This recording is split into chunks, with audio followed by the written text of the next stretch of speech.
Let's start with a little meditation this morning, about 5 minutes, just to, as we want to do from time to time, to clear our minds and put ourselves in the presence of God and His creation and unite with it. And the theme of today's talk, as you all know, is law and morality in a pluralistic society. A mouthful. How do we get along with folks who believe things differently than us? And what should the law be about? What should our own moral lives be about? So I thought it's appropriate just to see what Jesus said about it. And this is I liked myself personally, the version of the story of the two greatest commandments from Luke rather than Matthew and Mark. Matthew and Mark's version slightly different and preaches to a different crowd than Luke does. Luke's I'm more comfortable with. So there was a scholar of the law who stood up to test him and said, "Teacher, what must I do to inherit eternal life?" Jesus said to him, "What is written in the law? How do you read it?" He said in reply, "You shall love the Lord your God with all your heart, and with all your being, and with all your strength, and with all your mind, and your neighbor as yourself."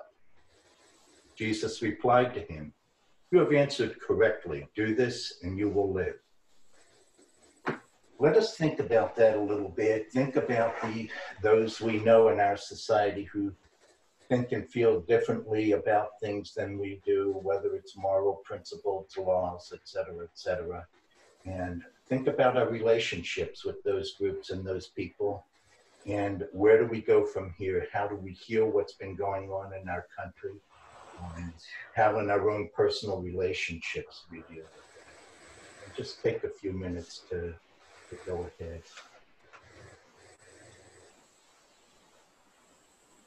If I can get a little music playing.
Think a little bit about the hateful demonstrations that have occurred in the last 2 years, the hateful things that have been said and done to people.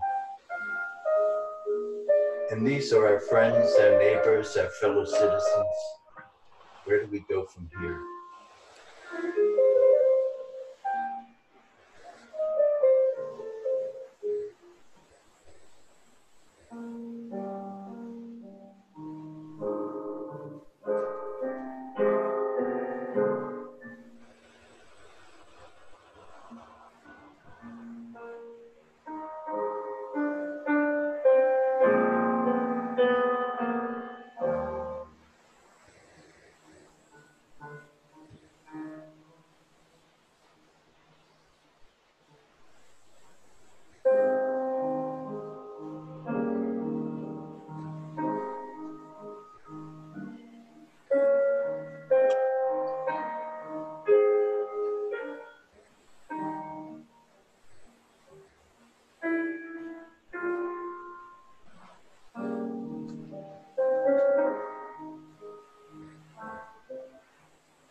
A minute left to go, but Before we get started, Fred, why don't you introduce your friend? oh Yes. Well, invited, Dan and I had met Bill the 3rd of July into feeding the homeless. We had a little chat. I told him about who we are, what we do each month. And so he said he'd like to come. So we're happy to have him. Here I am. yes, welcome. Thank you very much. Thank you. Have you met everyone here? I have. I think so. We'll wear name tags. Yeah, that would help. That would help quite a bit. He was worked for Alcoa in Frederick, and then he worked for, I guess, the Department of Interior. Actually, I was a private contractor, battlefield guy, In Antietam. and I found out that I did many tours, from individuals, groups. And one thing I found out is that I can figure out, as I'm pretty much a pacifist, and I can figure out the military mind. They can't figure out ours. Yes, good point. And it was a lesson that I'll never forget. And when I think about things like thought tests to meditate upon, I just think we're so far apart. How we reach each other. Well, maybe we can get a baby step closer. Is that the segue? Yes. It is. What a great Thank you. segue. I was professional. Thank you. I just want to comment. We spent an hour and a half with Bill feeding the homeless. Sunday, I was talking to Eileen Dooley. Bill came by. I didn't recognize him. He didn't have his baseball cap on. I'm an Orioles fan. Because all of a sudden was baseball. That's good. That's good. Okay, shall we dive into moral values in a pluralistic society? Yeah. I want to learn all about that. Well, and a disclaimer, if the person next to you starts snoring so loud, you can nudge them a little Right. bit. I don't think all our snorers are here today. We are missing a few. But I may help create a few more. Events of the last several years in our society lead one to wonder, just as we started the meditation. In our diverse pluralistic society, do we even have morals that are widespread across our nation? And if so, what are they and from where do they originate? Germane to this issue is the claim that we are a, quote, Christian nation, close quote, founded on Judeo-Christian values and beliefs. Certainly the preponderance of the founding fathers shared that similar background, although some debate just how devoted many were to practicing such faith and how deeply those values ran. Perhaps, though, they were followers rather of John Locke, Voltaire, and Jean-Jacques Rousseau more than John Calvin, libertarians rather than Presbyterians or Puritans. It has always appeared to me to be more accurate to talk about the philosophy they followed and the founding principles of the country. Words, terms, and phrases such as freedom of religion, freedom of speech, respect for individual rights, privacy, the right of peaceable assembly, the pursuit of happiness, and all men are created equal, speak much more to the moral genetic makeup of this country than Judeo-Christian values. I believe that firmly. This reference to the founding principles of the country, rather than its cultural moral background, is perhaps applicable more now than ever. country embraces such a panoply of cultural backgrounds, geographic origins of peoples, religious practices, religious beliefs, morals, and mores, that one must look to something other than the Founding Fathers' cultural moral system for the guiding principles, for the glue that holds this society together.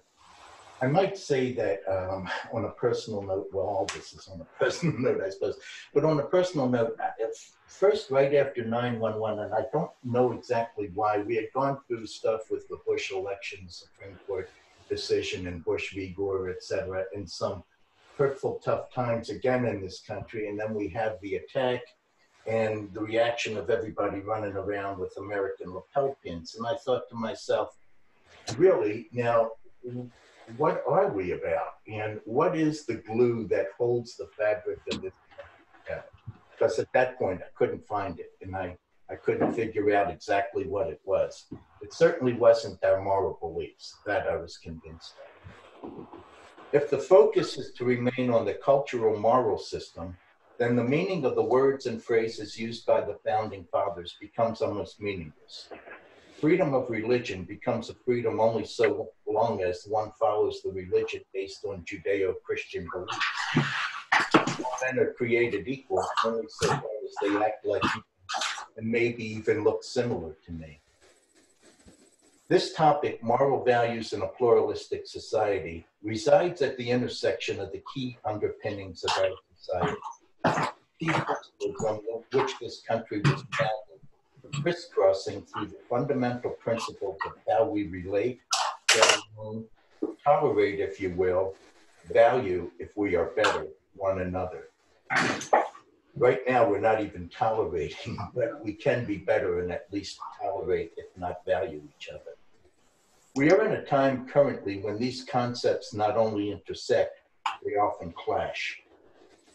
What are and what should be the ground rules in this day and age as this country is presently constituted of how we get along, exist, and hopefully pursue happiness, if not together, then at least side by side, not at each other's expense.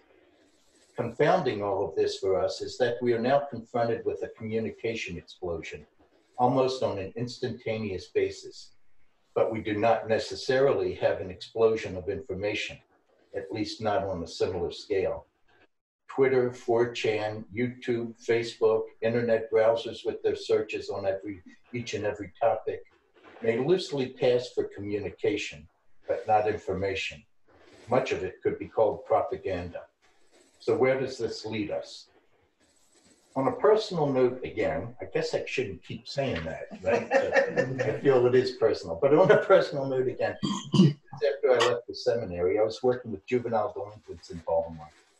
And through my initial encounters with the judicial system, it struck me very, very clearly that lawyers were the priests of the secular society, and the trial judges, appellate judges, and finally the Supreme Court of each state in the country were its hierarchy. And so a look at the morals of a pluralistic society of necessity must look at how these morals are sometimes established by law, recognized by law, and how they are enforced. In putting together ideas for this discussion, I've largely relied on two books which I've recently finished. They're both on the table there if anybody's interested in perusing them or even borrowing them. Objection, Discussed Morality in the Law by Deborah Lieberman and Carlton Patrick, and The Right to Do Wrong, Morality and the Limits of the Law by Mark Osler. The first is written by a psychologist from her perspective, and it concerns, believe it or not, the yuck reaction or disgust. It's initially a little bit difficult wading your way through a book about disgust, because you're dealing with disgusting terms and things all through the book. Many of which I won't repeat here. Interesting though. I mean, we've had discussions about some of these things, and they're interesting, but Disgusting. By nature, Yeah, for example. Well, and I'll mention it a little bit later here. And all this stuff, by the way, is based on laboratory studies, actual studies with human beings or animals, because we have a lot in common with the primates who have the same reactions and disgust reactions as we do. but for different reasons. So one of them is called the "My Baby Doesn't Smell as Bad as Your Baby." And now this is a disgusting experiment, but they took women from various backgrounds and blindfolded them and brought soiled diapers in front of them. And uniformly, the people did not think their baby's diapers smelled as badly as the diapers of other babies. Now, that's disgusting, but pretty fascinating. I would not want to be the subject of that experiment, but it's fascinating. It was very moving. Yes, yes. Hopefully not too loosely so. But what was the reason then? What was the right? Well, they tie in, and we'll get into a little bit more, but in looking at how disgust arises on an evolutionary basis. Nice. Nice. Pull up the Hello, moving Diane. chair. Pull up the moving chair there. Oh, there's one here. Or sit in the middle there. Right over Yeah. here. Here's a paper script. The reason for that is they were trying to tie in sensory You perception, can't see Richard smells, from there. for You instance. can't see Richard from there. And that's why she chose. That's why she said all right. That's why she wanted to sit there.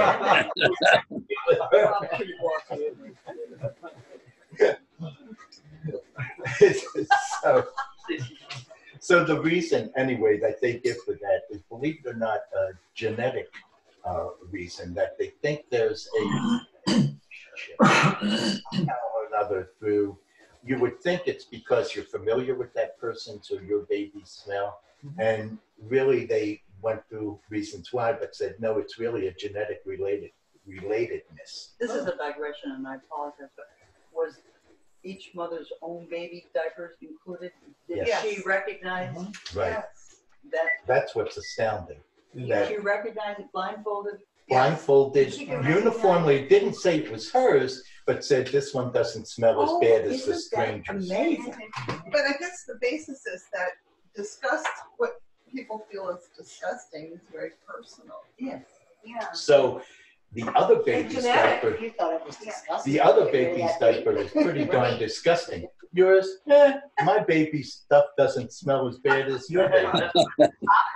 I think it's the baby's biome, digestive biome is very similar to the mother's And digestive biome, and so I Right. think there's Do you think it would have happened if the father said there in that story? No. You know, I don't know. No, I don't think so. I don't know. They didn't talk about that actually. Because a lot of fathers can't change that. Because Yeah. it makes No. them upset they'll They throw up. grow up.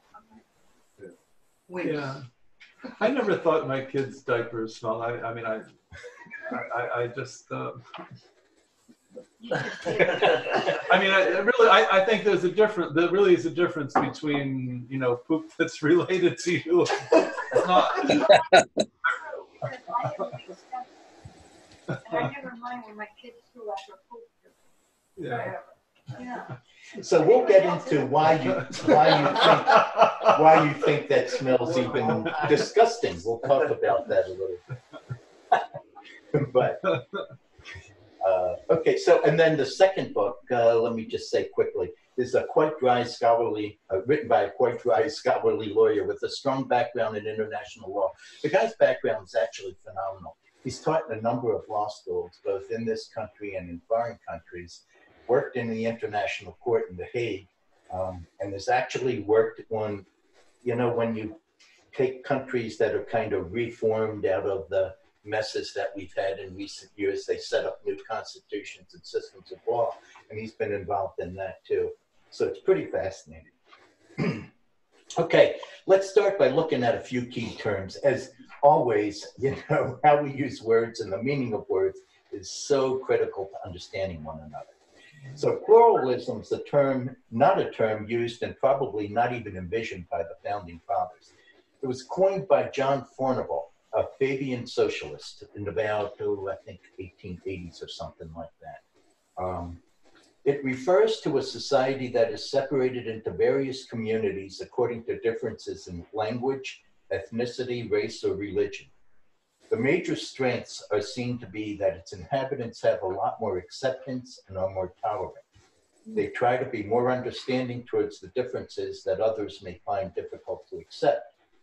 The four components of diversity, of a pluralistic society are diversity, tolerance, commitment, and communication.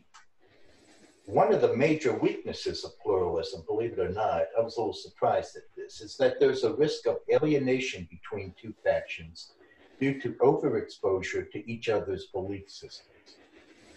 And this threw me back a little bit to the ecumenical movement, for instance, even in the Catholic Church, which had a lot of headwind and was fairly strong in the 60s and 70s. And then it seems as ecumenical groups got together, my read on it anyway, is that when they learned details about what the other guy believed, they started concentrating on their differences rather than on their similarities. And I don't know if this is natural to human beings, but they talk about that as being a weakness of a pluralistic society. You get to know the other group too well, and then all of a sudden, well, look at that nonsense they believe in. You know, they believe in Sharia law, for God's sakes. But the other alienation, though, can also be due to favoritism from the authorities towards any particular group over the other. And we're kind of involved in a struggle for one group to have the power and the influence over the other in our society right now. It may be difficult, interestingly enough, for those who have lived in a pluralistic society all their lives to adjust to living in a homogeneous society. I have to say, again, we moved full-time to West Virginia, and boy, did I miss the mix of people in Baltimore. Yeah. It was just too homogeneous there, you know? I still do, actually. One of the reasons I like going back. And Baltimore is less homogeneous than New York. Oh, yeah. I used to sit in a subway in New York, and you'd see at least 6 or 7 different kinds of clothing. I mean, everything from real formal business wear to African, European, Indian styles. And in Baltimore, everybody's kind of, at least sitting in a bus, everybody's kind of got the Walmart shirts on. Well, it depends on which bus you're riding. Where you're going.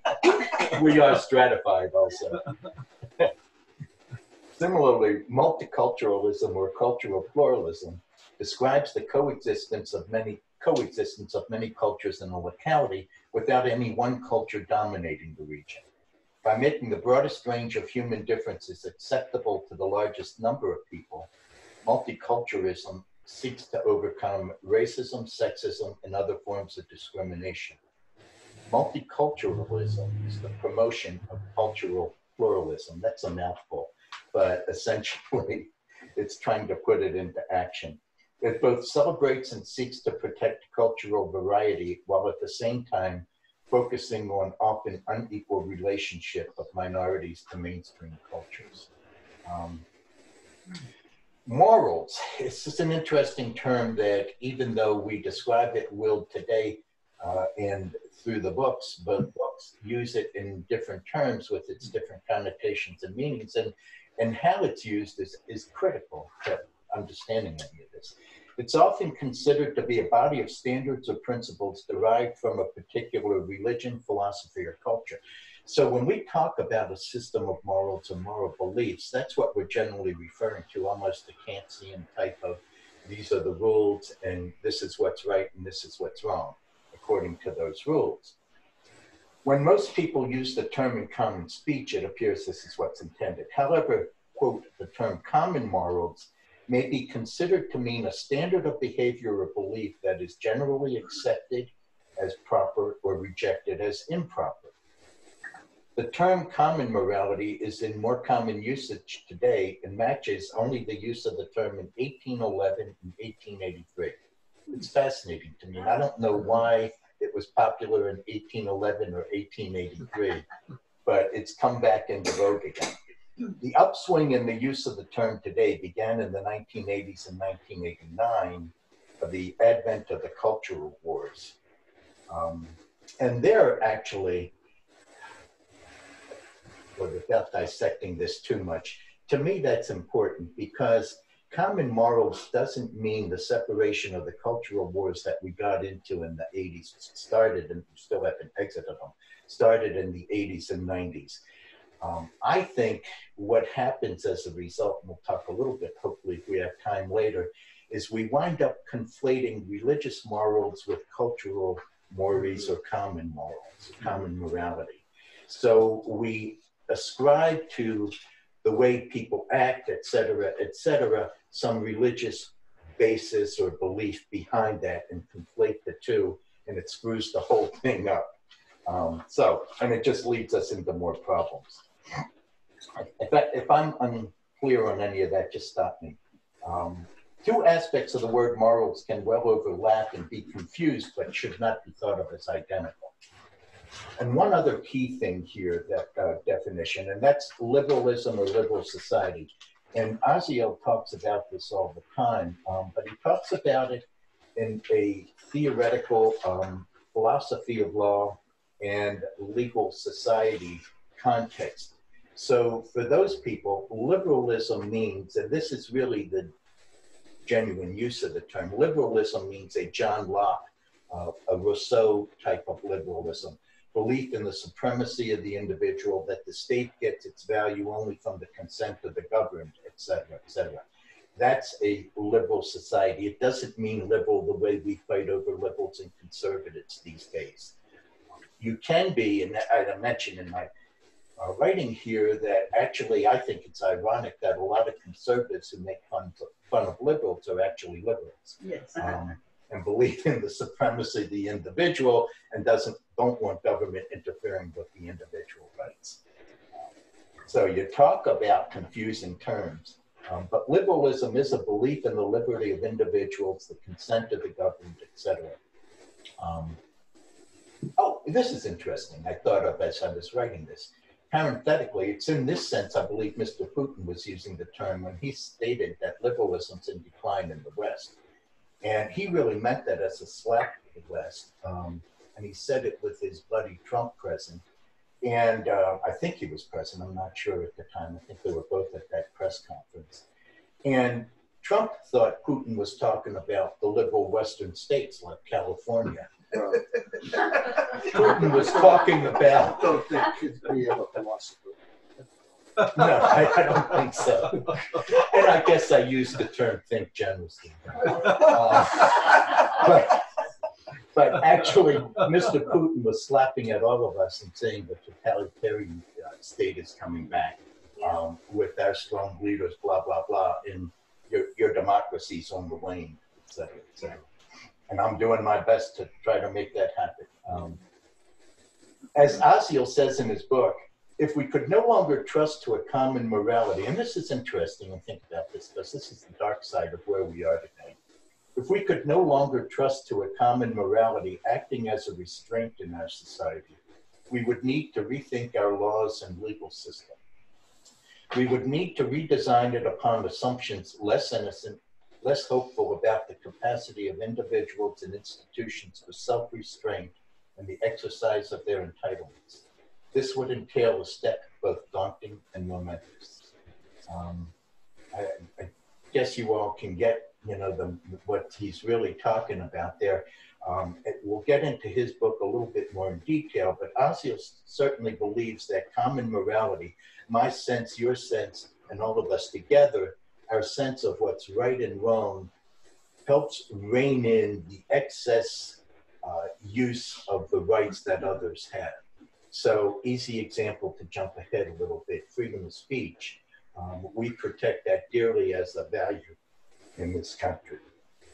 There are people every day in our country who are abusing that right, abusing it to the great harm of other people and other groups.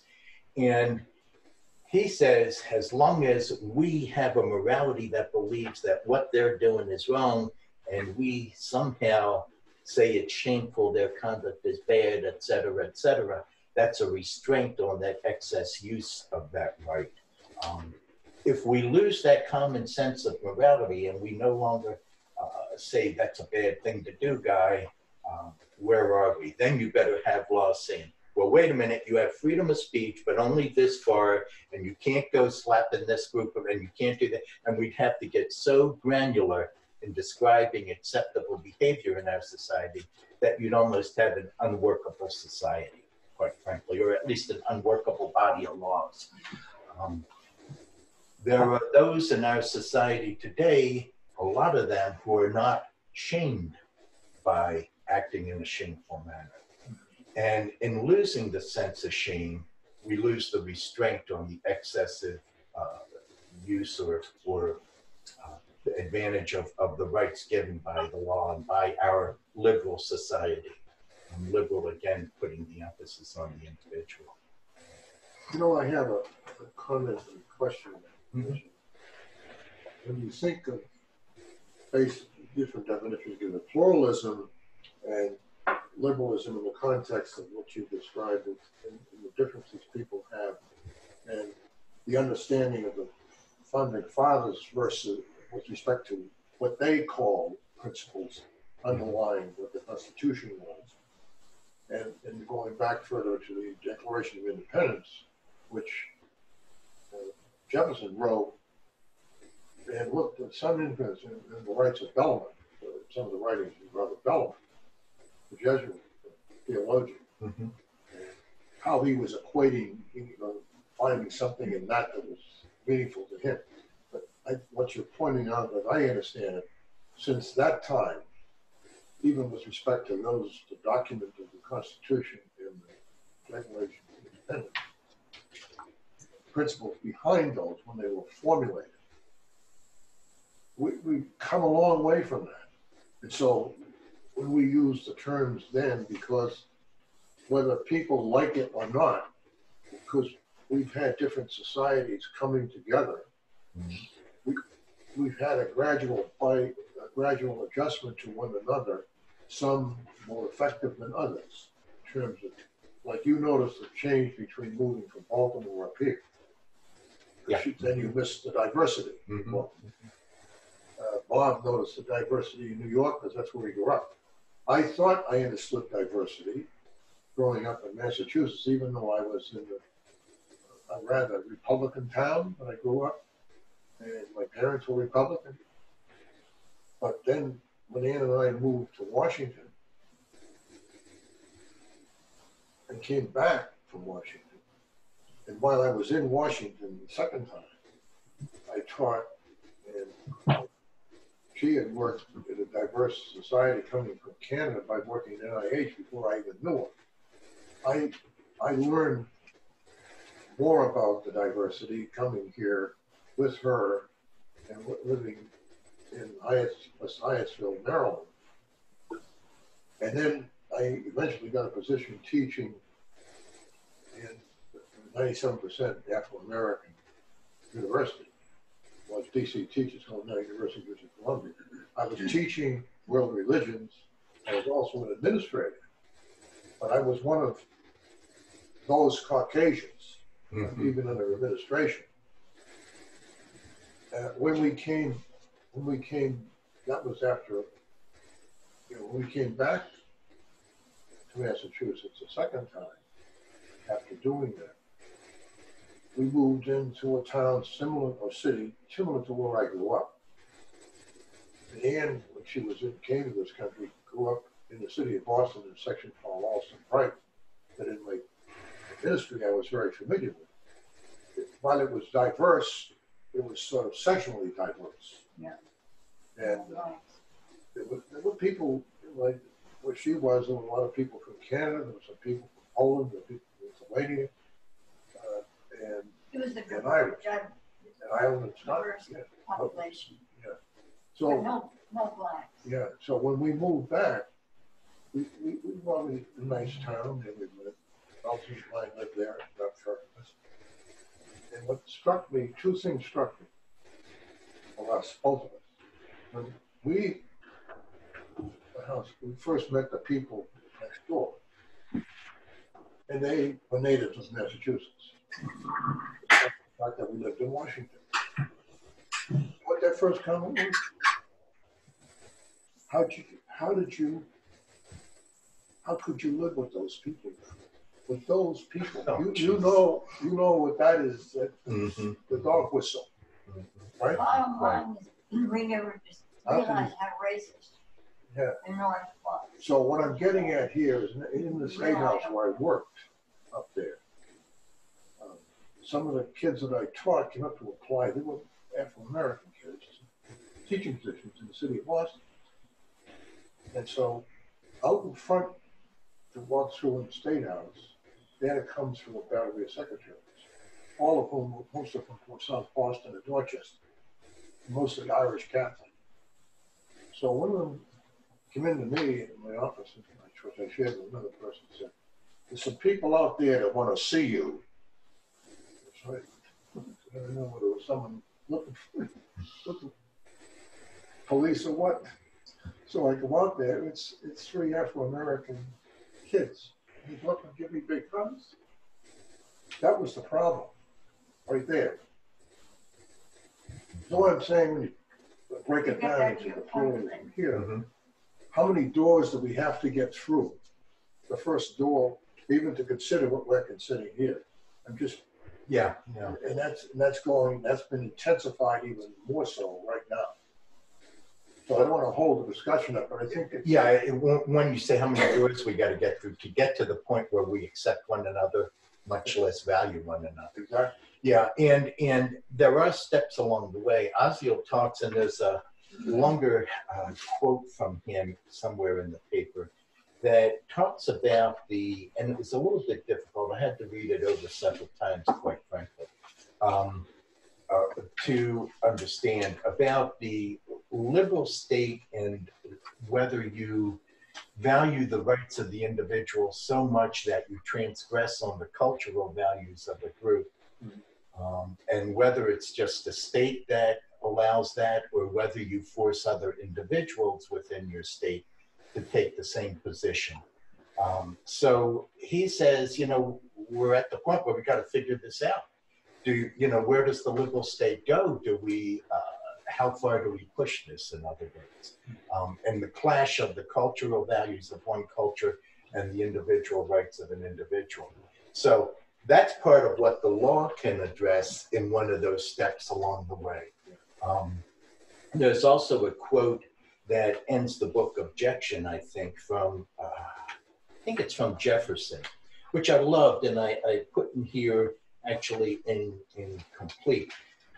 But he talks about change and change even within, the Constitution, et cetera, that they're setting up. I don't think I can put my finger on it right away.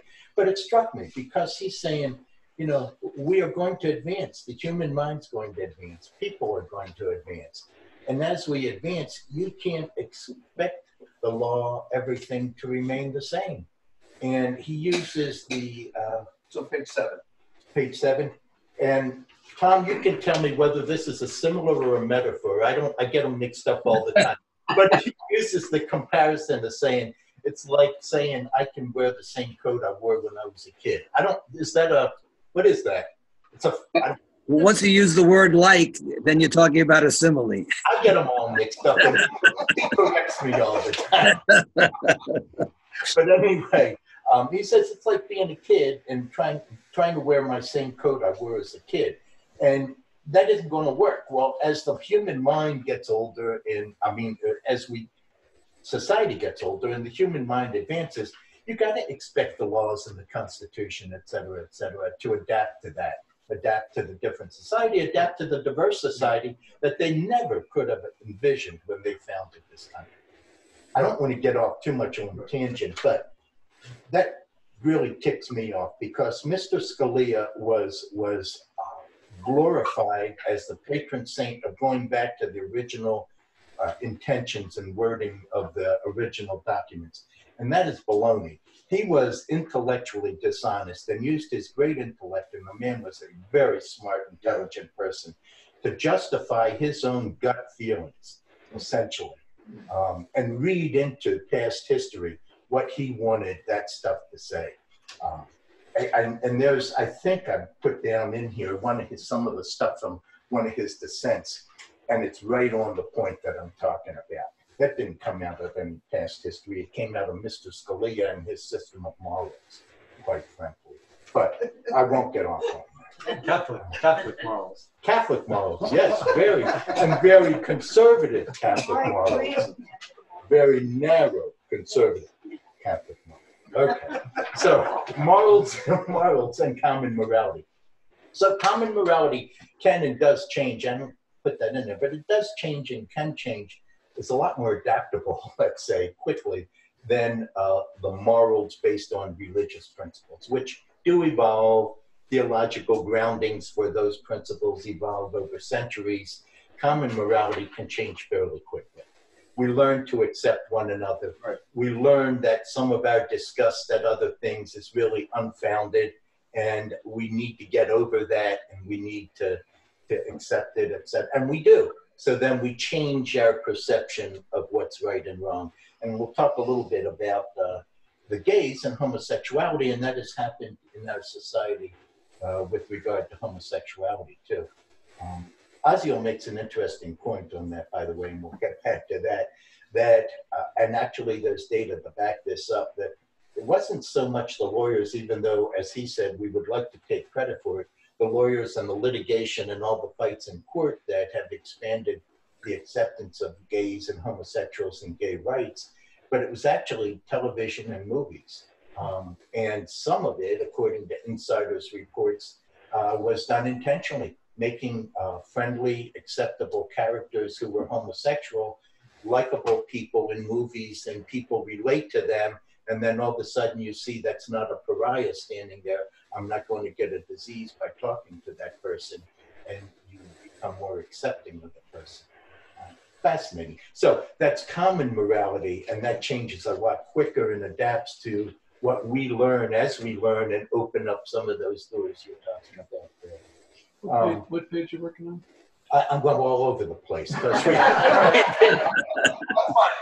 I'm only on page 3 and we're way behind. But this is interesting. Ozio talks about, talking about shame being a restraint on the excessive exercise of our rights. He uses bankruptcy, and I thought, what a weird example. But this is really true within our lifetime. Historically, you know, first of all, we believe in this country much more so than a lot of other Western countries in bankruptcy laws. And we believe in allowing people to make mistakes, about the effect of their mistakes, and starting all over again. It's part of our core value of the individual in this country. So what always reined that in, however, was the fact that the common perception is if you file bankruptcy, man, you must have really screwed up and spent too much money. You were running around having a good time, you were improvident, and you shouldn't take advantage of the law like that. So even though it was there for people to use freely, et cetera, it wasn't really used as much as it later became used. Because of shame, or? Because the shame factor. People were ashamed. It affected your credit rating, sure, but people thought less of you if they knew you filed bankruptcy. Employers would have thought less of you if they knew that, et cetera. On your credit score. Right. So it kind of reined in the filing of the bankruptcies. We did hit a period of time in this country, and I forget when that first exploded, 80s, 90s, where we radically changed the personal bankruptcy filings and restricted personal bankruptcies. The corporate filing, the Chapter 11, Chapter 13, not so much. But the personal we did, and that was all the hue and cry from the credit card companies and the banks that individuals were running up all kind of credit card debt, having fun, and then filing bankruptcy and wiping it out. And that did happen. There was some excess to it. What happened? The shame of filing the bankruptcy kind of waned. And so now we had to restrict the bankruptcy laws, so it wasn't so easy for the individuals to go running around, running up debt and improvidently filing bankruptcy. What I found fascinating about his use of the example is we have a president who's done the same thing, only he's done it in corporate settings, and he's abused the bankruptcy laws, frankly. I'm very familiar with what he did in his casino filings, and I dealt with debtors like that and with banks like that in bankruptcies and corporate bankruptcies. And he abused the law. It's allowed. Yes, he had a right to do the wrong. And he was obnoxious in those bankruptcies to the banks. He held on to properties much longer than he should have. But he could do it under the use of the Chapter 11 system. And it wound up with the banks giving him a lot of assets, which he shouldn't have had because he was a pest and they wanted to get rid of him, essentially. So even though we reformed it on the individual basis because of this, we have a president who was not ashamed to do it. And it's actually, we've turned it around and he's bragged about it. He was the king of debt and the king of bankruptcies, he said, you know? So talk about shame restraining. It didn't restrain him. And when we lose that shame, then you got to rethink of rebuilding your laws to account for the fact that you're now going to have people using the excess. Some of this I'm going to skip through, and that's just some terms, how we use common morality concepts of good, fair, artful, merciful. However, when ethical sensibilities and opinions are clearly in flux, and we're in those times right now, it can be difficult to determine common morality. So it's becoming harder and harder where we're losing a sense of shame to figure out what does the mass of our country consider right and wrong. Not in a religious moral sense, but in a common morality sense. Alcohol consumption, slavery, women's rights are all examples of this in our history. We have adapted to all that. I mean, at one point, you know, we banned alcohol, for God's sakes. I wouldn't have wanted to live then. And somehow or other, we finally got to the point where, even though we're prejudiced against people, we think slavery is wrong. And we actually believe now that women have rights. We don't always acknowledge them, but we do believe it anyway. So things do change. But we can, in looking at common morality, and this is part of where I go with this whole thing, you can start with the necessities, with the basics of life. Don't kill people. Don't cause pain to other people, and keep your promises. And honestly, that's what Jesus said. You know, there's only two laws. Forget all this other nonsense and arguing over who's right in your beliefs and who's wrong. Just two laws, you know, love God, love your neighbor, and that's about it. These are life skills, necessities of living together in any form, the very foundation of sociology and society. Because with a pluralistic society, it has to be pretty basic, the other ones, because of the nature of a pluralistic society. You're not going to have a pluralistic society.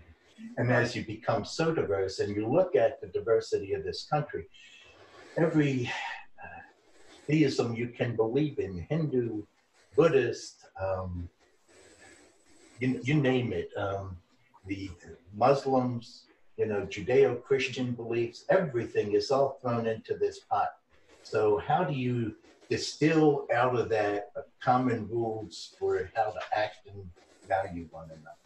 You really got to get down to the essence of interpersonal relationships and the glue that holds society together, or else we're in a fight all the time over the details of all of that nonsense. I think Jesus would have said the rest of it's nonsense, for God's sakes. Just be nice to one another. Stop it, you know? Okay, so consider for a moment the concept of morals versus laws. Should a government even have the right to regulate morals? I don't think so. It can regulate conduct. It shouldn't regulate morals. I don't think it has any reason or right to be in morals. Morals have been used as a justification in legislation and certainly in court opinions throughout our history to justify some decision somebody wants to come to get you to act the way they want you to act. It's a control thing. It's a control thing. It is. And, you know, without getting into the details of it, just look at pornography. You know, how do they decide what it is? Should it even be regulated or banned? Everyone's familiar with the concept of, well, I can't define pornography, but I know it when I see it. You know what it is to you when you see it. You don't know what it is to that person when that person sees it. Art. That's exactly right. One man's pornography is another man's art. And we've certainly had that. How many books have we had banned in this country that are now later recognized as works of art. Tom, you would know that better than me. I was reading about what the Tropic of Cancer, I guess, is one, and your Ulysses was being. Well, Ulysses is a major one, yeah, definitely. And in 1932, when the Southern District of New York made the case about Ulysses and said that it was not pornography and that it did not have to be banned, it was based on the art of the work. You know, it was this was artistic expression, and artistic expression, again, it's a personal thing at a certain level, should not be banned. Right. Yep. So my point is, why talk about pornography at all? You know, we invent ill effects of pornography, but I've never seen any empirical study cited in a court decision on pornography. They never say there's been a sociological study and this is the harm that comes from people. No, people who maybe delve in that all the time have a bent that way anyway, and whether it's available or not is not going to make them like that. They are what they are. You know, would it let themselves avail it more often or something? Maybe it would. But do we then spend all these resources and keep everything away from everybody in society because some old judge is sitting up there saying this is horrible? You should read some of the opinions in this stuff.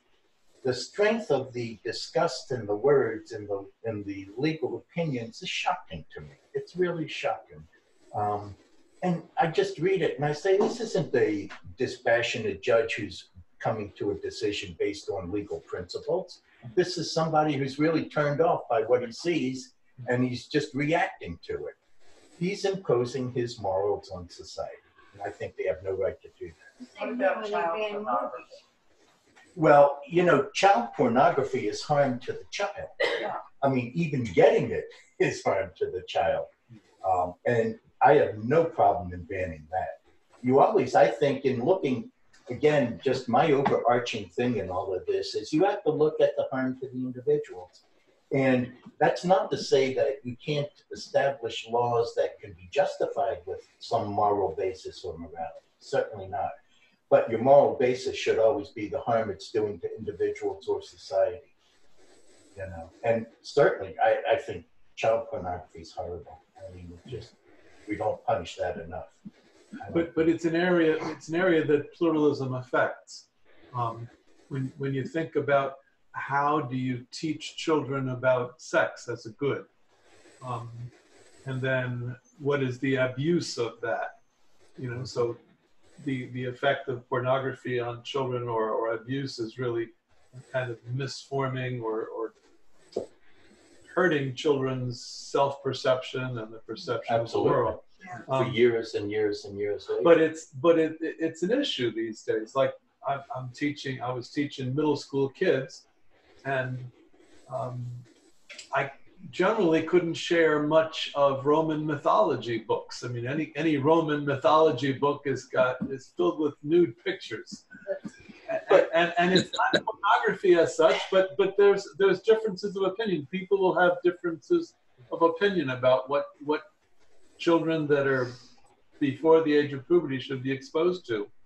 And then the other issue. Well, that I guess, yeah, you're right there, and that is a cultural thing there. And the other issue that goes into the whole thing is that now that the LGBTQ thing is a little bit more open.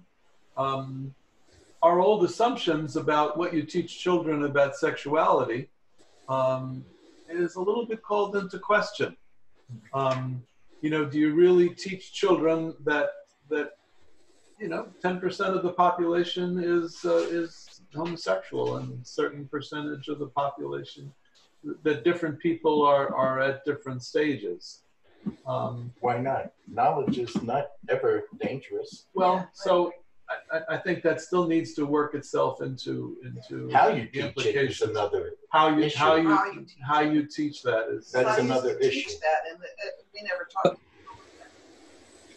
But now, but you also teach that at different stages as well, different stages of the child, right? Right. So if you can't look at the pictures of the Roman and Greek myths, then you can't take them to a museum. Right. They're going to see statues like that, you know. And they should from their early years be exposed to that kind of a thing. Yeah. Not necessarily an explanation of the sexuality involved. Right, exactly. In Baltimore, they have, the libraries are having transsexuals do the story hours. So maybe it's just once a week, but, and I mean, obviously some parents don't like it, won't take their children, but others But that's do. okay, that's a choice of theirs too. Yeah. Yeah. I mean, we did have, golly, it wasn't too long ago, wasn't it during W's administration, we had an attorney general who put a cover over the bare breast of Lady Justice. I forget who did that, but I thought that was atrocious. Just one more step in that whole thing. In our school in Loudoun County, we had a weekly club for a half hour on the Wednesday afternoons. And they were chess, board games, various different kinds of clubs. Well, there were several kids that were transsexuals. This is the middle school. And so they started a transsexual club. It's just, I mean, there are kind of discussions that I guess when I was a kid, you would have thought almost to be pornographic. And that now this is, so even common morality has changed. Absolutely it has. Absolutely. But is now homosexuality is becoming not shameful. Right. And more open. Yeah. But I think kids have been traditionally, with regard to sex in general, have been taught a lot of shame. Yeah. That's not healthy. No, it isn't. But you know, it's easy, and this is true of disgust too, according to the psychologist. It's easy to harness shame and disgust as a strong emotion to number one, impart, and then secondly, propagate your moral judgments on other people. Yeah. And it's a misappropriation of those reactions to do that. These authors would say eliminate people. Right. Yeah.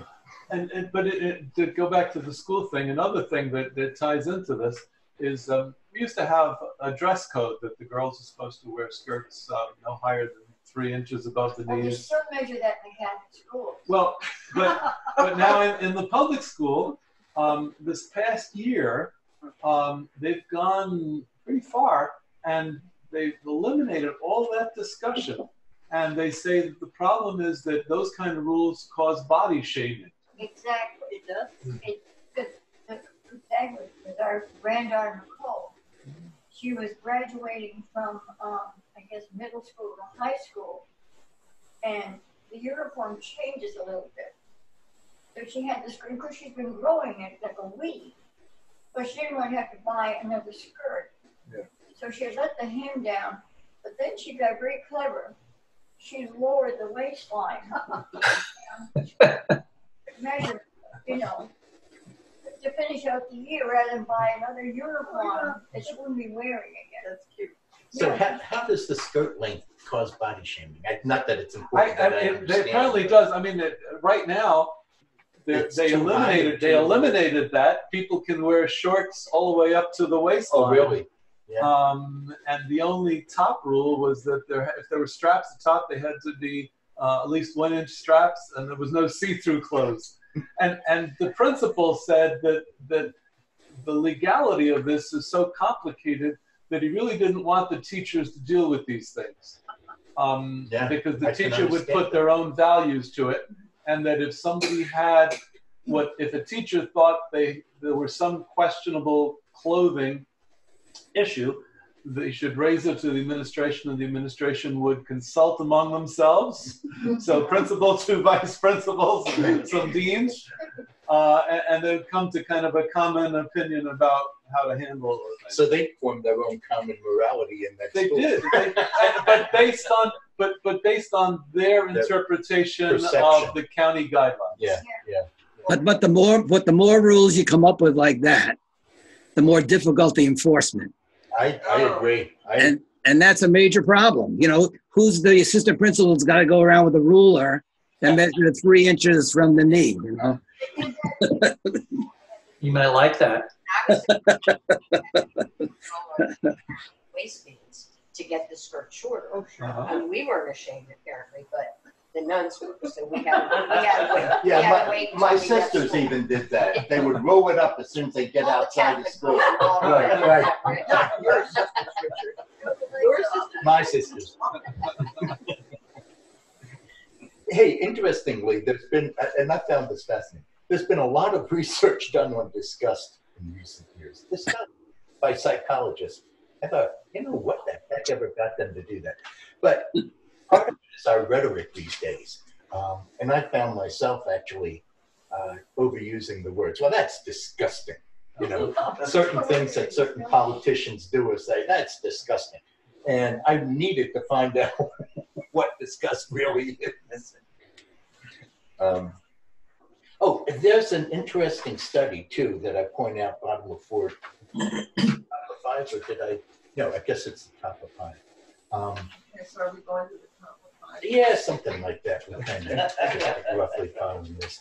So there was a study done, cross-cultural in 3 different continents, with women, and why they picked women, I don't know. I think a woman conducted it, a woman psychologist, to find out a list of things that they find disgusting. And so interview various women. The women would tell the interviewer what they found disgusting. So they came up with a list cross-continent amongst the 3 continents. And believe it or not, the things that were similar, the whole list that these women came up with was very similar to what's in the book of Leviticus. Really? Really. So the conclusion from that is that the disgust reaction is number 1, ancient, number 2, cross-cultural, and number 3, well, ancient. It's existed for a long time across many practices, faith practices, etc. And then this is an interesting thing. This is Scalia's thing on 5, the case of Lawrence versus Texas. This involved the Supreme Court setting aside Texas law against sodomy.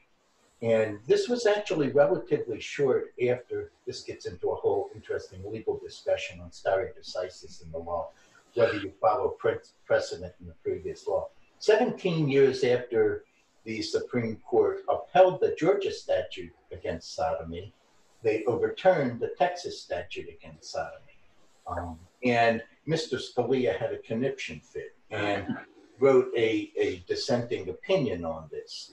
And in his dissent, Scalia mourned the blow to moral legislation, noting that the decision called into question state laws against bigamy, same-sex marriage, adult incest, prostitution, masturbation, adultery, fornication, bestiality, and obscenity. That case really only dealt with sodomy, but according to Scalia, once you did that, all these other things you're calling into question. Laws that were, in Scalia's view, sustainable only in light of Bauer's validation of laws based on moral choices. Bauer's was the previous Georgia case and said you could base it on moral choices. I might add parenthetically, if they are prohibited by statute, are they really moral choices? I mean, if you prohibit something, you don't have a choice, right? So, but they're moral choices. The list has come to be known as Scalia's Parade of Horribles. The items on Scalia's list have another thing in common. To their objectors, they are often elicitors of disgust. Disgust was not designed to further the objectives of our legal system. It exists today because it helped humans survive and reproduce in the environment of our ancestors.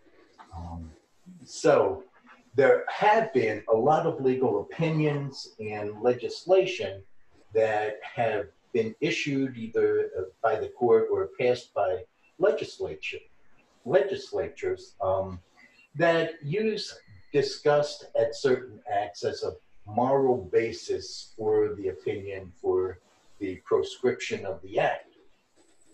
Really, it's not a moral basis of anything. It's a human built-in reaction that's partly a learned response So the psychologists then took it on themselves to study where did this come from and why and how did we ever get this built into our system. So the studies reveal three main functions of disgust. It programs us to know what to eat, what to touch, and whom to have sex with.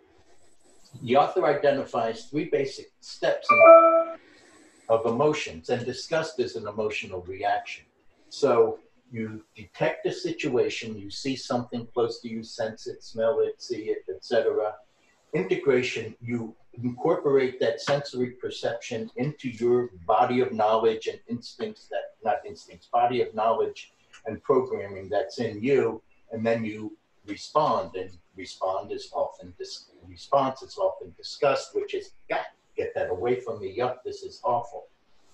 Evolution geared towards society and natural selection of the individual and the species engineered disgust to originally perform three functions, namely regulating decisions pertaining to consumption, physical contact, and sex. So what do I eat? What can I touch? And whom do I have relations with? Disgust, ab initio. I threw that in for Fred and Tom, just because. Disgust ab initio intimately is related to food. It comes from the Latin dis, negative or reversal, and gustus, taste. So negative, doesn't taste good. There are three threats involved in food: biological, chemical, and mechanical. So the biological are pathogens, bacteria, etc. in food, plant toxins, which is the chemical poisons, and then hot, sharp objects we don't want to touch, we want to avoid. We avoid contact with substances bearing hallmarks of pathogen presence. We attempt whenever possible to avoid flies, mosquitoes, other vectors of disease. We steer clear of touching other people who show signs of infection. It's an automatic response to back off. Now, where did that come from? There are trade-offs in touch. Genetic relatedness is one, and that we talked about that earlier when we talked about the My Baby experiment. There's actually a study called My Baby Doesn't Smell as Bad as Yours. That's the actual name of it. Bad odors from kin elicited far less disgust than the same odors from strangers. So you can have stinky kin, you can't have stinky strangers, right? Psychologists attribute this to a sense of genetic relatedness. This is interesting. An interesting possibility is that motivations to form social bonds and initial physical contact share similar features with our food psychology. Perhaps we engage in social sampling, much like we sample an unknown food source. So in meeting another human being, often we don't immediately bear hug them and rub bodies together, at least not without the help of alcohol. Instead, there is a gradual familiarization with a stranger, a behavior that perhaps on an unconscious level serves as a way to sample their pathogens. So you get a little bit closer as you're talking. Maybe you shake hands without wiping a sign of wipe on it, etc. And then you see nothing deleterious is happening, and you say, "Oh, I can deal with this person. I'm not going to get a disease." Perhaps this sampling enables us to sense whom to touch. And in a sense, it's like that in a courting relationship too. That's an old-fashioned term, but boy meets girl relationship. You take it easy before you know, can I touch this person?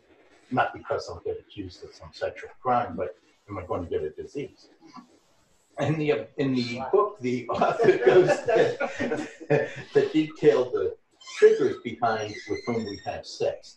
And it goes into a lot of detail. There are topics such as finding a mate, reproductive taste buds, sexual value, mate value, female mate value is fertility, fidelity and health, male mate value is status, resources, intelligence, and kindness. And again, these aren't just somebody sitting in a room dreaming up these things. These are a result of studies. They've come to the conclusion this is what people are looking for, even when they unconsciously look for a mate.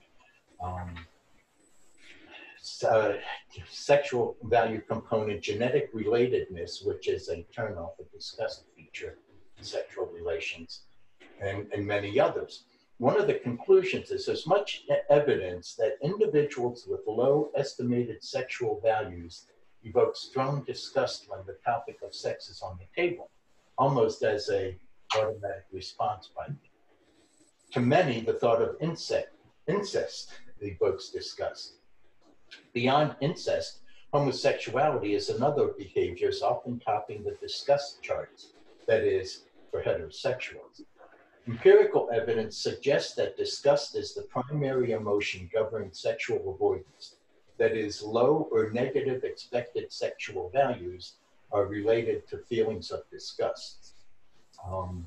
There is an interesting thing on the incest, and they actually did a study on this. So everybody knows, of course, about the genetic problems with incest, and I don't know you can't repeat, I've read it many times, I just can't remember it all.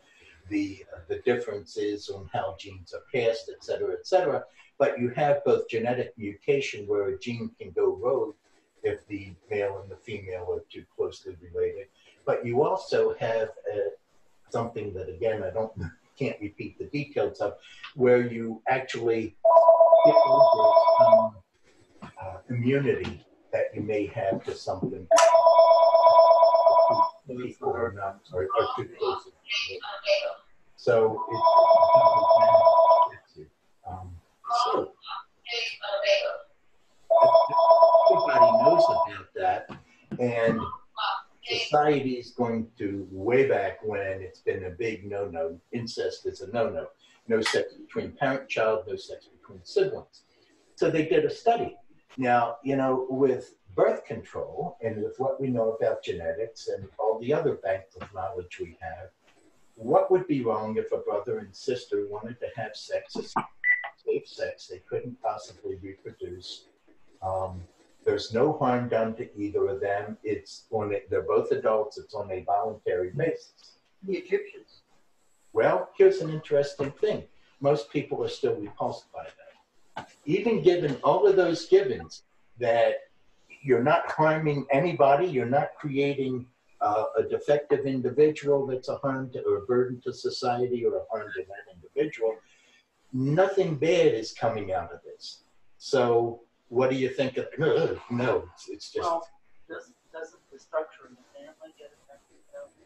I mean, the way that we structure our families, the parents are supposed to be the authority figures and the brothers and sisters. Well, you can eliminate that too. We watched a Midsummer Murder where brother and sister, the parents were deceased and they were having sex.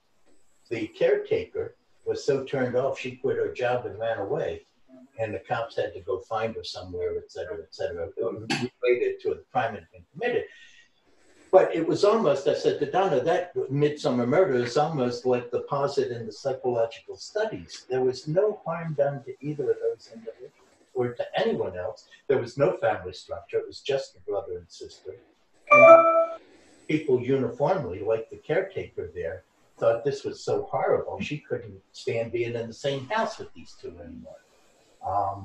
So what's the value of that study? It gets you to think about the disgust reaction and how this works and what's controlling it. This is not your mind looking at something and coming to a rational decision. This is something that's pre-programmed into you. It's not an instinct, but it's pre-programmed into you. Now, you can program some of that out of you. And I would assume, and that's just an assumption, that even with that study, if people were familiar enough with it, talked about it enough, maybe even met two people who did this, saw no harm, et cetera, they may begin to learn to overcome that feeling of disgust. But the key to take out of it is that it is a programmed emotion. It's not a rational response to anything. It's not a rational basis. And we give a lot of value to disgust as a justification for something that we are for a prescription against something that we are disgusted with. And the point is, it shouldn't be. That's not a valid basis for anything. It's a valid basis for the preservation of the species and the preservation of individuals under a lot of circumstances. But they end up being laws. Is that what you're saying? And incorporated into laws, they become basis for legal decisions, and they don't belong in any of that. Any more than you make a law because the Bible told me so. No, that's not a basis for a law. That's a basis for a moral principle, not a basis for a law. So, okay. It's hard to envision what our society would be like if we didn't, if disgust wasn't The basis for a law. Well, I think if we're going to survive, we've got to sooner or later get there. That's what I think. Before 2020. I don't think we'll make it. But isn't it interesting in this political climate? Evangelicals under Bill Clinton obviously were disgusted with Bill Clinton's behavior. And still are. And still, maybe still are. But then along comes Trump, and Anything goes. and they're not disgusted by Trump. Isn't that? He has no He shame. can do anything he wants. Yes, he does. He's still our They leader. said he's ordained by God. So we're learning to overcome this disgust response. A classic example. He can do anything he wants. He can have a whole bevy and have a harem. But In you're fact, he does. but on the other hand, you're You saying can shoot someone on Broadway But or whatever. disgust and shouldn't be a still basis. elected. right. It shouldn't be a basis for it, but No. isn't it? But it. You Your were saying basis that it may takes be- a while to get Your beyond basis that. may be that he's not a nice individual because he's taken advantage and hurt a number of women that he's had these relations with, sometimes voluntarily, sometimes Underage not. girls. But it shouldn't be you're disgusted at his behavior because he does things that are adultery or fornication or whatever it is when he does it. That's the Only if distinction. it's harm. Only if it's harm done as a result of it. Now, here's another interesting thing. Talk a little bit more about this, guys.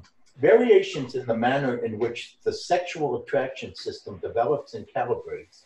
And when she talks about the variations in the manner, she's talking about developmentally in the fetus in the uterus and as a young child, etc. All of that. Variations in the manner in which sexual attraction system develops and calibrates can lead to a range of preferences. Indeed, homosexual, transgender, and intersex preferences can be understood by the same information processing model that explains heterosexual preferences. That's a lot of goofy words I'll explain in a second. The presence of a system that computes expected sexual value for oneself is capable of simulating the acceptability and suitability of any individual or a non-human animal or pie even as a sexual partner. This woman has a sense of humor. That's actually a fluke.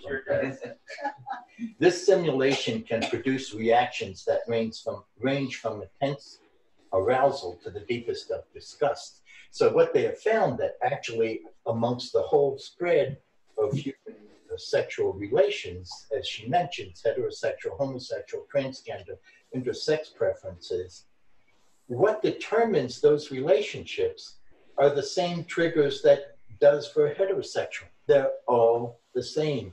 You're related, you're coming to a conclusion internally of the sexual value of the person that you're having the relationship with.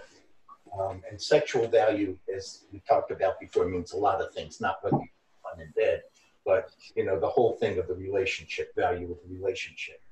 So it's the same mechanism, same human beings working with different body parts, because we're all screwed up somehow or another. Okay. A person's expected value as a sexual partner and expected value of contact influence behaviors that bear on my own personal interest. But what about group interest level norms? Okay, so this is the next step. Preventing harm and promoting cooperation don't always explain desires to punish third-party behavior, which is what we do. Certainly belief systems might account in part for attitudes regarding homosexuality.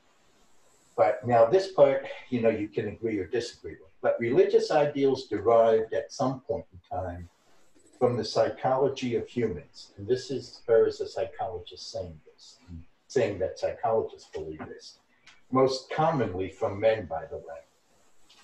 And if we agree on this point, which the author does, and that is that religious ideals derived at some point in time from the psychology of humans, then claiming that religion is the reason why we observe laws against homosexuality simply regresses the question as to why.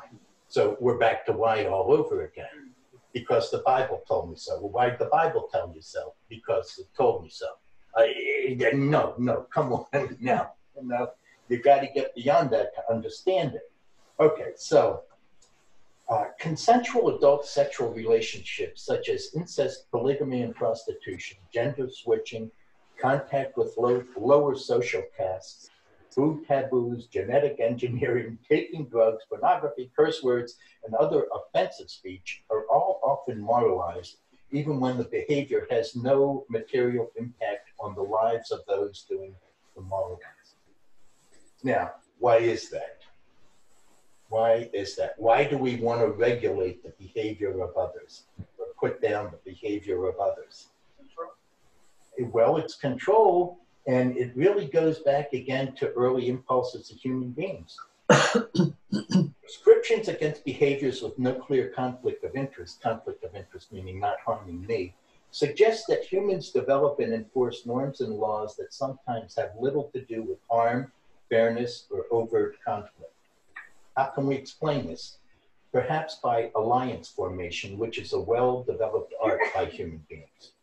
A common occurrence throughout history has been the banding together of individuals to strengthen their defensive and offensive positions and to increase their bargaining power against individuals and groups inflicting harms. What is the nexus on alliances often? Resource competition. Put simply, we gang up on groups to control, limit, prevent their access to resources, even where resource availability never consciously registers as our reason for doing so. And so we gang up on minorities. We gang up on those who act in sexual ways different than us. And frankly, pick on them. And that, unfortunately, is a long practiced art in human nature. Put simply, okay, we can gang up on them. Imbalance of power between the minority and the majority group has a devastating effect on minorities. Conditions in which one is significantly out-leveraged by groups of individuals evincing a degree of coordination increase the likelihood of exploitation. So if you really have a lot more power than the other group, it's going to be more likely that the minority group's going to be exploited. The closer you are in power, the less the exploitation. It's no wonder that minorities tend to suffer greater rates of mental health issues such as anxiety and depression, enduring states of hypervigilance, and low perceived social value can take their toll. When it comes to marginalizing minorities, disgust is a common theme. And you think about it and think about descriptions of minorities, whether it's the immigrants at the borders, whether it's the blacks in our history, oftentimes the speeches are full of disgust terms. They're nothing but rapists and criminals. They're going to come to attack the weak in our society. They're going to suck off our resources and that resource allocation stuff. This is what we're going through is some of the most base instincts of human nature at this point in time. In this chapter, I just want to do a little summary, I think, of hers, and then we can move on a little bit. They identified 4 ways in which disgust relates to morality. As a way of identifying particular behaviors that may pose a pathogen or sexually related threat of harm to an individual, as an internal spotlight that identifies acts of low value, thus informing the kinds of norms to initiate and back as part of a moral campaign, as a public signal of what people condemn, or as a communicative tool to persuade others to take a particular moral stance. So you want to be in the majority, you want to be favored, you want to be empowered, so you go along and you act disgusted towards the others also. and as a way to avoid condemnation and being associated with those who violate social norms. What, Greg? You associated with those people? Ugh. What must you be like? Disgust by virtue of indexing expected values of consumption, contact, and sex. And remember, those are the three things that disgust is concerned with. Is hijacked by moral systems looking for reasons to target and exploit minority groups. The morality we're talking about relates to humans' evolved thirst to coordinate, defend, and exploit. In this view, a darker side of human nature manifests itself as moral cognition, the identification and exploitation of groups perceived as less formal.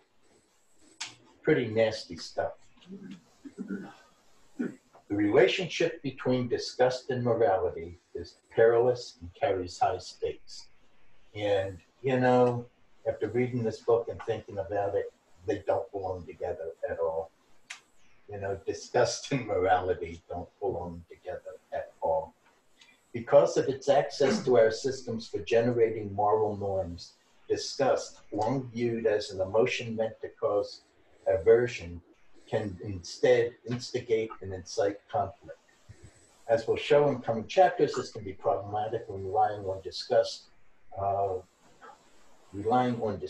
holding the international power of the state and the leverage to impose their will. When those relying on disgust hold the international power of state and leverage to impose their will.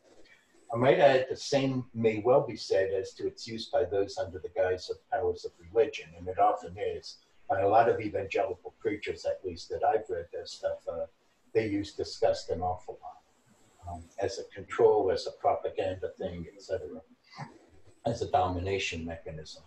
By understanding how disgust infiltrates moral psychology, we now have a clearer framework for taking a second look at legal rules that emanate from this dynamic and for showing why, in our opinion, disgust should be viewed as suspect when it comes to the process of making and deciding laws. I'm going to skip ahead. We probably, because we won't be able to spend a whole lot of time with Ozzy unless we finish up with disgust and take him another time. We could do that. Yeah. Any feeling, anybody? Yeah, I'd like to hear more during that second. Okay, we'll do that then. Because it is fascinating. And what it does, one of the quotes in one of the books said, you never really can deal with something unless you really, or control it, unless you really thoroughly examine it, study it, find out how and why it works. Then you understand what's the dynamics of what's going on, you can deal with it. I know for me, it's been a benefit to go through this process because I understand a lot more both how I use some of these strong terms that she's Well, even how society. in your meditation, you start off, right? Right. So, where if you say, I am a good Christian, because I abide by those two, but then I ran to the racial divide, Right. the divide between those of us who are not normal sexually, and those who in our mind are abnormal. So I am in effect saying, that second law of Christ enunciated of love one another doesn't really hold all the time. Right. But he says it does. So how do we theologically, even, apart from sociologically, go along with that? We do, because the way it's free. They're killing people who are homosexual over in Uganda. Yeah. Because some evangelists in this country went over with that message to them. And they do it in other countries. They do it in the States too. Yeah. And it gives them a alleged moral theological basis to pick on the weak, the minorities in their own society. So when we say we're a country that accepts everyone, that's what our country. That's what we accept everyone. That's what we would like to do. We'd like to be. Right. And you look at the travesty of the border right now. The right to life gross mismanagement, but the venom that's been created on the right, so-called right, in the same way. So it's the economic factor is there. The difference in the color of the skin And that's a big issue. Yeah. In every Huge culture, issue. the darker the skin across the world, the darker your skin, the worse the prejudice. Yeah. Well, You're viewed in a lower. Yeah. Even in teaching in the primarily Afro-American school, college, I've been in a situation when I go to student government meetings and someone would make a joke, well, you're an Oreo. You know, you're not black enough. I don't say this. But one of the guys who was really out, even with respect to women, women and the kids, student women who were trying to speak up, what they should be doing. There's a lot of turmoil. One guy, at least one of the leaders, student leaders, got up and said, let the sister speak. You know, we can't shut people up because they're not men. So I saw that happening. That surprised me. You know, how yeah. So you have those doors, as I say, doors to go open. How do you open to get these? So how do we understand Christ's teaching in that context when people sociologically and for what their own fears and disgust, they determine how they relate to us. It determines how each one of us relate to other people. Yeah, and the problem is, of course, we are all human, and we're interpreting that second commandment, you know, quid recipitur per modum sapientis recipitur. Well, I know I had the one word wrong, Tom. I always screw them up in Latin. But, hey, it's close enough because it was a synonym. Right. So you process the knowledge through who and what you are. And so we process love them as, you know, love your neighbor as yourself. Maybe they hate themselves, but, you know, who's my neighbor? And I'd say that person isn't my neighbor because he's not one of us, you know. Honestly, I think the mind can do stuff like that. But to how you deal with it, we have now greater and greater banks of knowledge to enable us to understand some of this stuff, some of these triggers in us. What's causing this? How this works? How are these things abused by so-called leaders, etc.?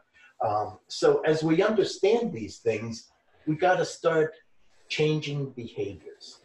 And I don't think you do it by preaching. You know, I think you do it by example. See how those Christians love one another. That always struck me, you know. And if they don't, you see, they don't either. You know? I think it's appropriate that this week's gospel is the Good Samaritan. There you go. And the Samaritan of no less yet, you know. Right. A big part of the story.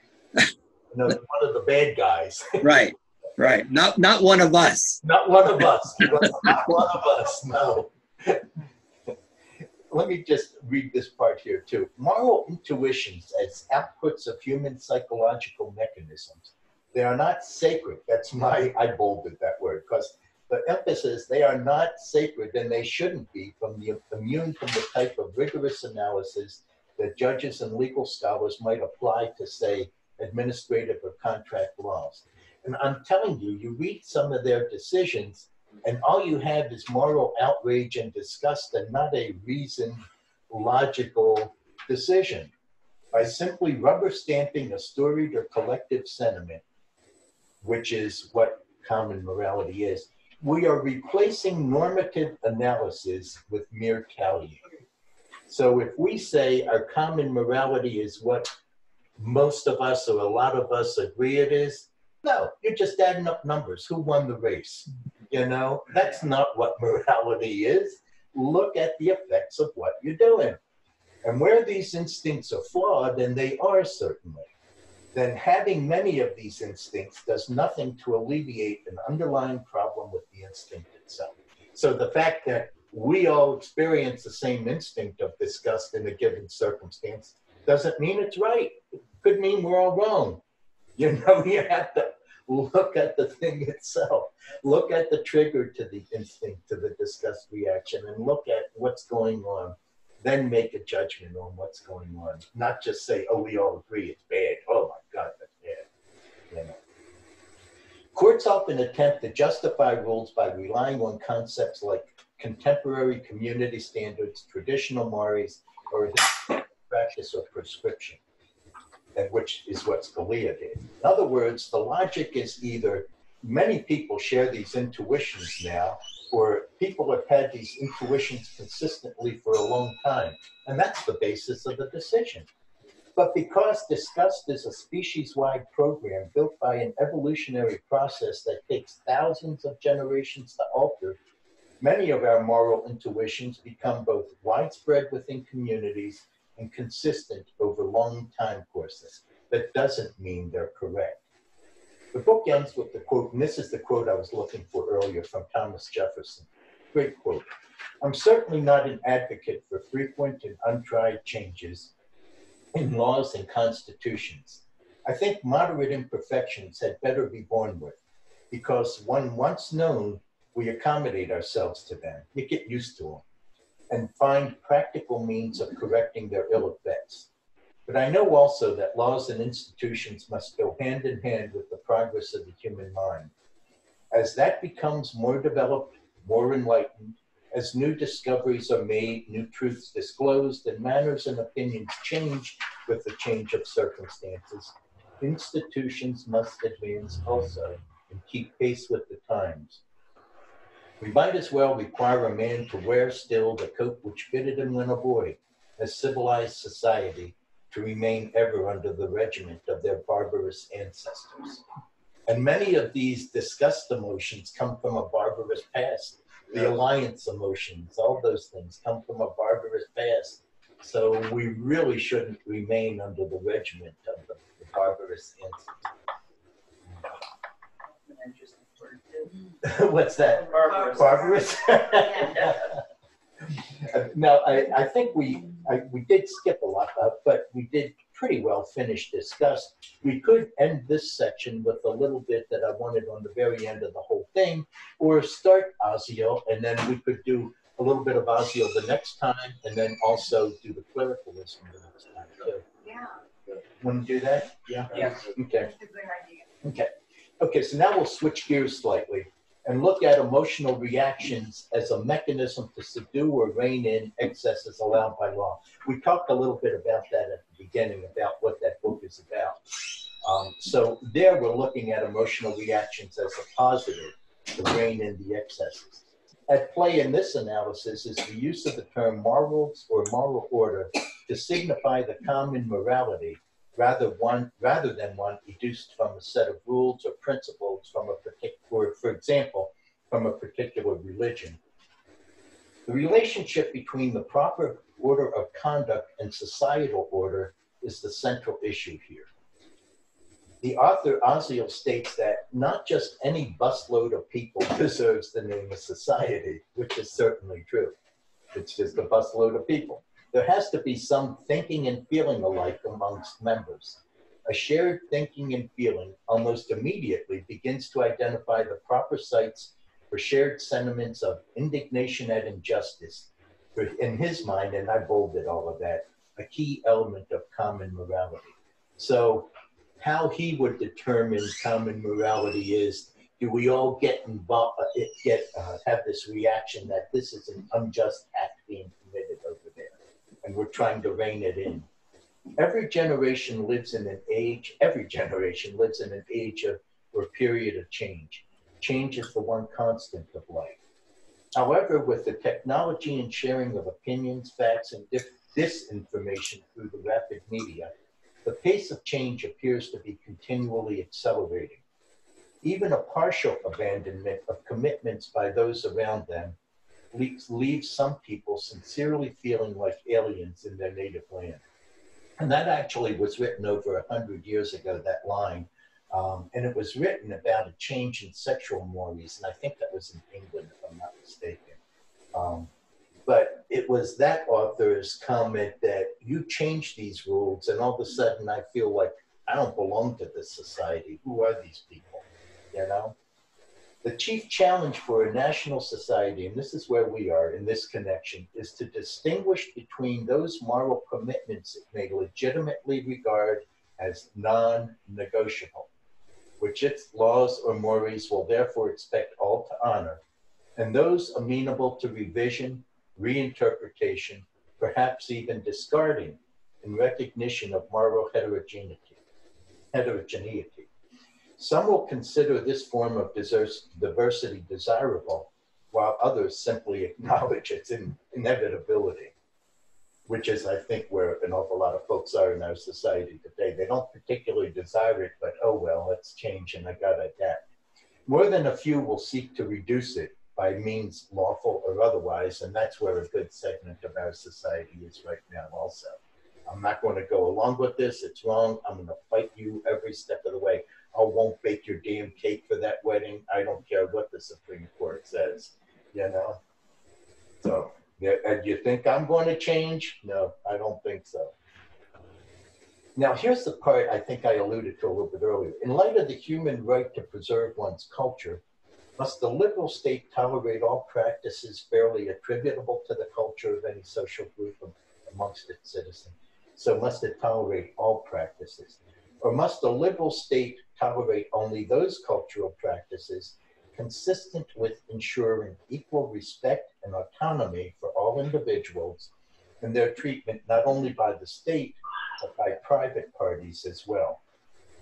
If the latter, okay, so it's by private parties as well, and it's equal respect and autonomy, then liberalism, and again, that's liberal in the broadest sense, is clearly compatible and may even require a great deal of cultural suppression, often of non-Western immigrant groups, who regularly seek to deny their members, especially though not only their women, the essential freedoms now enshrined in international human rights law. And again, it's from the background of a human rights lawyer and an international lawyer. So what that's saying is, you can't give cultural recognition and cultural preservation and take it and give it such a high place, put it on a podium, so that you allow that culture to do harm, what's perceived as harm to the individuals of that culture. An example may be the genital mutilation in some societies of the females. It's a prime example, and I think he mentions that in the book. We here in our country do not accept it. It's a crime. It will be punished in our country. It is allegedly part of the culture. I don't understand it, but it's part of the culture. And so that's what that paragraph's talking about. It's trying to take this vast diverging culture we have and say, or society we have, and say, what of which cultures will we allow to exist in our crazy society that we're trying to patch together? It's interesting because it requires a lot of thinking through and not just visceral reactions to things like this is disgusting, that's awful, this is bad, this is good.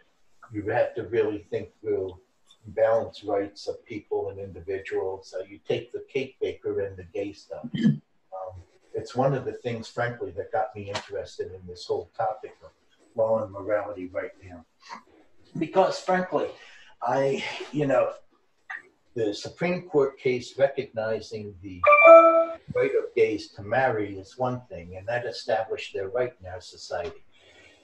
And I thought, at least being the liberal society that we are, respecting the autonomy of the individual, the court's really saying you should have the freedom to do that. We recognize that in our society. Okay. But none of us all recognize that individuals ought to have the right to do it. I don't like gay marriage, you know? Yes. So now I think what happens when you have the cake baking nonsense is people are giving a religious justification for a disgust reaction. Remember, amongst heterosexuals, disgust is a common reaction to homosexuality.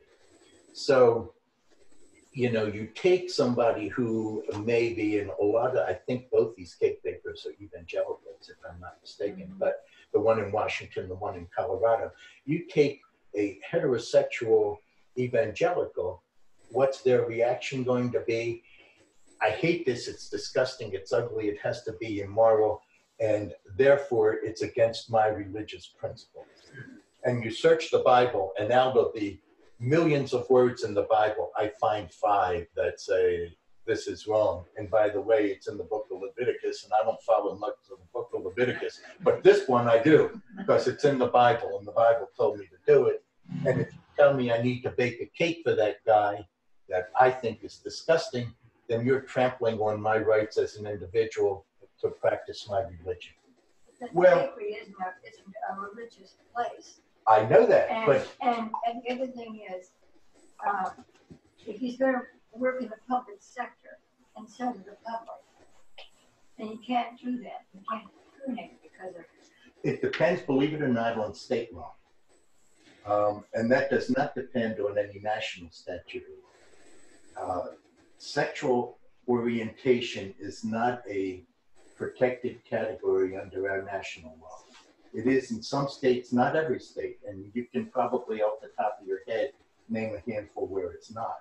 But it's not certainly throughout the South.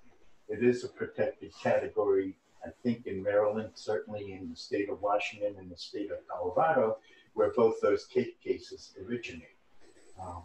Believe it or not, the court comes to two different conclusions in the two cases. They're actually based on the same principle. Popular press says, oh, they upheld it and struck it down in the other. No, what they really did, courts often do this, they cop out.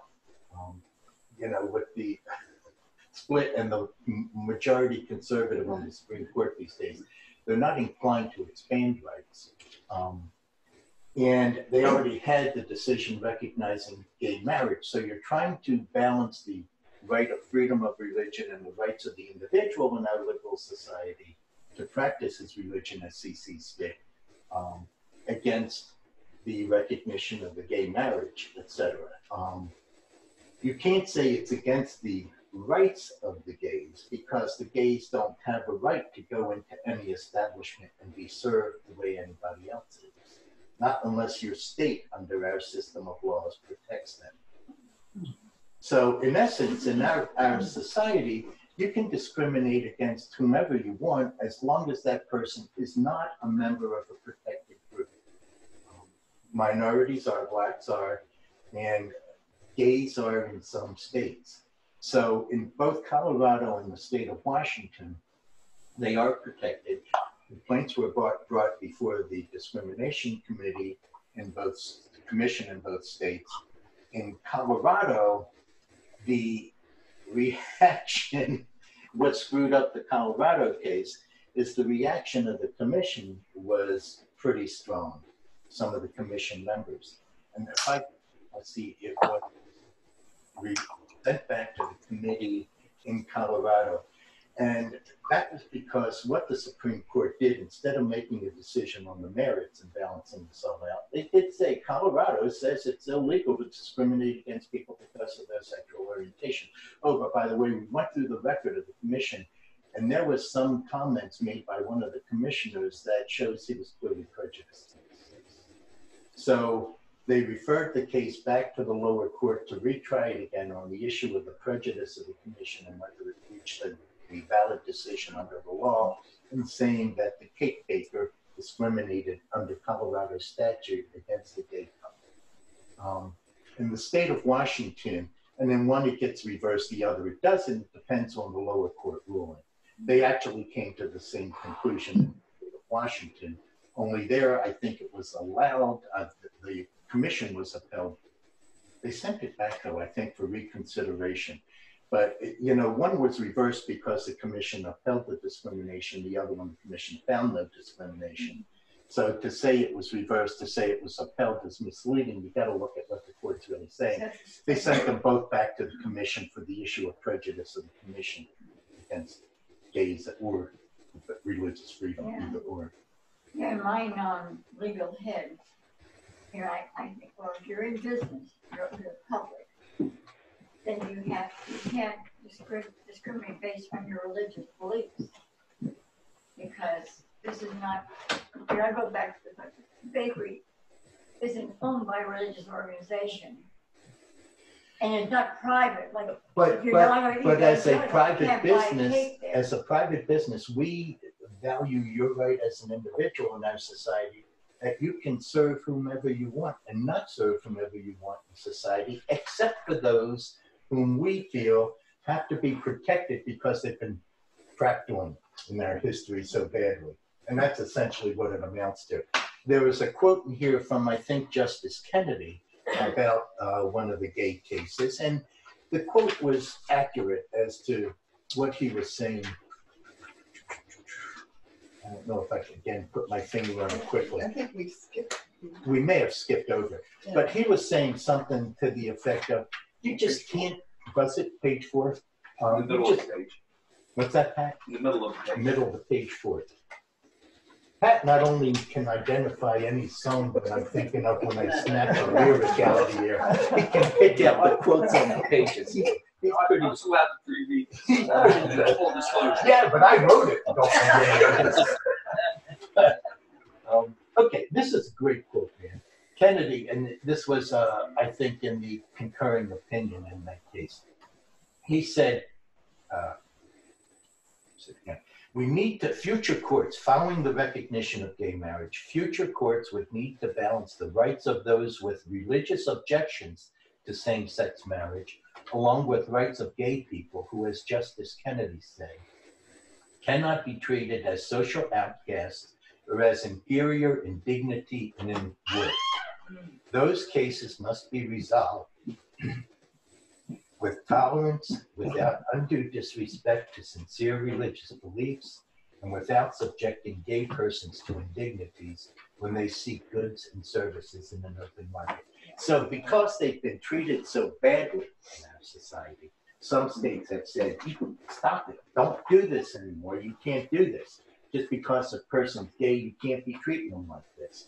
And Kennedy is saying that we can't keep doing this. You can't keep treating people like social outcasts because of sexual orientation. Okay, so, but you notice the other language also, that you have to sensitively balance against that, against the rights of the individual who has sincere religious beliefs. I just find it incredibly difficult to believe that you can't bake a darn cake for somebody because they're gay. And say it's a religious practice. You don't pray when you bake that cake. Maybe you pray it doesn't fall and it comes out okay. But it has nothing to do with who's going to eat it. It has nothing to do with getting a license to get married. No. Yeah. And yeah, that was the thing with that crazy woman who would license her gay company, Right. Her religious beliefs. Right. Well, that, if she's going to work for the public sector, your religious beliefs don't come into play. Exactly. And the same thing with the cake thing, because it's not a private religious bakery That that only sells to religious groups or whatever. But if you're open to the public and you're it really sell to everybody, otherwise why are you in business? But I can walk in there and they can say, we don't like you because you're overweight and you shouldn't be eating cake. And they Or you're Polish. Polish people aren't protected. Overweight people, and certainly God knows overweight Polish people aren't. Nobody's protected me my whole life, man. So you could have a bakery in saying that we will not serve Polish people, we will not bake cakes for Polish weddings. Right. You can do that. You can do not buy cakes. Absolutely, you can. Yeah, we talk about serving every individual has a right as a human being. Mm-hmm. And then the Supreme Court passes a law saying that a corporation is a person. Yeah. Right. Yeah. Now, how do I get my head around that? You gotta find a constitutional lawyer. I don't understand. No, and me as an individual, by the way, pays more taxes than corporations as an individual. That's right. Richard, Why is that? I must have missed something. You can deny a cake based on your, is that what you? By the way you look, as long as you don't look black or you don't look gay or But you doesn't don't it look. depend on the state? There has to be a statute in the state establishing you as a member of the protected Yeah, class. that's what I'm saying. Yeah. So if gay. But I know of no state that protects fat Polish people. That was the basis of my statement. Well, that's perfectly proper. Maybe. That's another discussion for another time. All I'm saying is they can do it. So you could have like a restaurant that says we will not serve redhead people. Yes, absolutely. Yeah. And there is something disgusting about redhead. Well, you made fun of Fat Holy. I'm a former Kalinowski, so I can do it. No, anyway, one thing I wanted to say about the gay marriage thing, which never made sense to me. Years ago, I was in practice. I did a lot of divorce work, and I when you have a marriage and a divorce, you have a set body of law, statutes, and case law that tells you as a guideline who gets what, how you divide things. When you had a gay couple that wasn't married but were living as partners like that for years, what a mess! And I immediately said, we got to do something about this. These people need to have a right to have a civil ceremony and have a license and get married, for God's sakes, and fall under the rest of society. And the other thing is, because they lived together so long, they didn't even qualify as being, you know, what was it, 7 years of common law marriage. Right. So they didn't even qualify for common law marriage. No. Well, Maryland wouldn't have recognized it anyway. Maryland does not recognize it. Some states do. Yeah. But, and it was in Maryland. But anyway, so it was a long time coming. We got there. We are running late, so we probably ought to wrap this part up. I'd still like to read even at the end of this, and we'll do it again next time at the end of Ozio's presentation. As Abraham Lincoln said in his Gettysburg Address, 7 years ago, our fathers brought forth on this continent a new nation, conceived in liberty and dedicated to the proposition that all men are created equal. And women too. All women and men are created equal. All people are created equal. Right. Now we are engaged in a great civil war, and I think that's just as true now. Maybe we're not dying like we did in the horrible numbers in the Civil War, but we are engaged in a great civil war, testing whether that nation or any nation so conceived and so dedicated can long endure. And you know, we'll see where this goes. I think people are very worried. How do you hold this all together? And rightly so, because well, here's the answer. answer. In Germany, it can happen here. Here's the answer. Indeed, Jesus got it right. You must love the Lord your God with all your heart and all your soul and all your mind and all your strength. And the second commandment, you must love your neighbor as yourself. That about says it all. End of story. Period. Amen. And I think you got to get morals out of it. I wanted to talk a little bit about some articles. Fred had brought one and told me of one I printed a little bit. And it's about politicians discussing their religious beliefs in campaigns and all. I don't think it's a good idea. No. I think it's a horrible idea. The more you start that stuff again, the more we get into battles over dogma and who's right and who's wrong and what religion is best. All this nonsense.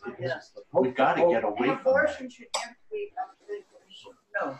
The Pope Francis gave a talk 2 or 3 weeks ago in Naples to a group of theologians in Italy. The Theological Society did. He said them things that it's going to have him crucified and sent to an island in the middle of the Pacific by the conservatives. Because among the other things he said was, theology moves forward. It doesn't stay in place. It keeps changing. It responds to what people learn about the world, about what culture and tradition is. It's always changing. So number one, we have critical problems. We have critical problems facing us. We have to learn how we can solve them together.